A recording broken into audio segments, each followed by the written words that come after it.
আগরতলার রাস্তাঘাট, বাড়িঘর এবং প্রতিটি ছোট বড় ক্লাব এখন সাজসজ্জায় ব্যস্ত। উপলক্ষ শারদীয়া দুর্গোৎসব প্রেক্ষিতে প্রশাসনেও রয়েছে চূড়ান্ত ব্যস্ততা। শারদীয়া দুর্গোৎসবের পরেই আগামী 4 অক্টোবর অনুষ্ঠিত হতে যাচ্ছে মায়ের গমন পূজা কার্নিভাল 2025। এবছর আরও উৎসব মুখর, সুশৃঙ্খল এবং পরিবেশ সচেতন উদযাপনের আহ্বান জানিয়েছেন প্রশাসন। আগরতলা এবং সংলগ্ন অঞ্চলে আগামী 4 অক্টোবর অনুষ্ঠিত হতে চলা মায়ের গমন পূজা কার্নিভাল 2025-এর প্রস্তুতি খতিয়ে দেখলেন প্রশাসনের পদস্থ আধিকারিকরা। সঙ্গে ছিলেন আগরতলা পৌর নিগমের মেয়র দীপক মজুমদার। মিটিং হয়েছিল কার্নিভালের সমস্ত ক্লাব পুজো নিয়ে। সেখানে কার্নিভালের ডেট 4 তারিখ ফিক্স করা হয়েছিল। সেটাকে সামনে রেখে আমাদের প্রস্তুতি কমিটি করা হয়েছে, এক্সিকিউটিভ কমিটি করা হয়েছে, বিভিন্ন সময় বিভিন্ন আলোচনা সভা হয়েছে। আজকে মোটামুটি ভিজিট করা যে কাজের অগ্রগতি কতটা এবং সমস্ত ডিপার্টমেন্ট নিয়ে বসা হয়েছে।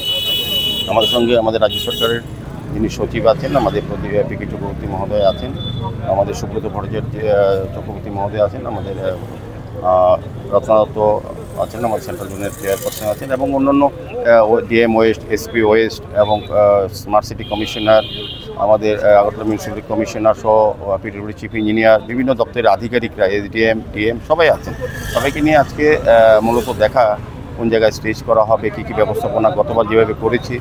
দুর্গাপুজো কার্নিভাল মায়ের গমন অনুষ্ঠানের সর্বশেষ চূড়ান্ত প্রস্তুতি খতিয়ে দেখা হবে আগামী 2 অক্টোবর, জানিয়েছেন মেয়র। মানুষের খুব আকর্ষণ ছিল, এবার সেটাকে মাথায় রেখেই আমরা কাজ করা, বিশেষ করে সিটি সেন্টার সামনে যে ভিড় হয় এটাকে সামলানোর জন্য আমাদের এসপি ট্রাফিকের বলা হয়েছে সমস্ত ব্যবস্থাপনা গ্রহণ করবেন। সার্বিকভাবে আমরা আজকে আলোচনায় অনেকটাই অগ্রগতি হয়েছে। আমরা আগামী 2 তারিখ আবার ভিজিট করব, দেখব শেষ পর্যন্ত কী হয়েছে। সবটাই নতুনভাবে সুন্দরভাবে সাজানো হবে, নতুন চিন্তা ভাবনাতেই করা হচ্ছে। আমার আশা থাকবে যে এবারও গতবার থেকে বেশি সংখ্যক দর্শনার্থী, পুণ্যার্থী এবং প্রচুর যারা উৎসাহী লোক তারা আসবেন এবং মাননীয় মুখ্যমন্ত্রীর হাত ধরে কার্নিভাল আনুষ্ঠানিক শুরু হবে। সমস্ত ব্যবস্থাপনা দেখার জন্য আজকে মূলত এখানে ভিজিট করা। মায়ের গমন 2025 কার্নিভালে ক্লাব ও স্থানীয় সংগঠনের পাশাপাশি অন্যান্য পুজো উদ্যোক্তাদের আরও উৎসাহ, শৃঙ্খলা এবং পরিবেশ সচেতনভাবে অংশগ্রহণের আহ্বান জানিয়েছে প্রশাসন।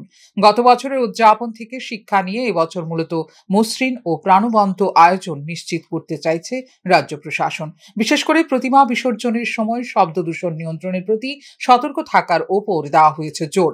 উৎসবকে শুধু সাংস্কৃতিক মানদণ্ডে নয়, বরং সামাজিক ও পরিবেশগত দিক থেকে দায়িত্বশীলভাবে উদযাপন করার প্রয়াস রয়েছে রাজ্য প্রশাসনের।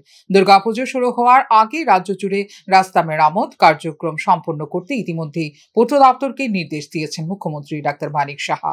উৎসবের সময় যাত্রী ও যানবাহনের সুরক্ষা এবং নিরবচ্ছিন্ন চলাচলের জন্যই এই নির্দেশ মুখ্যমন্ত্রীর। 2024 সালে আগরতলা ও আশেপাশে আয়োজন করা হয়েছিল 608টি দুর্গাপুজো।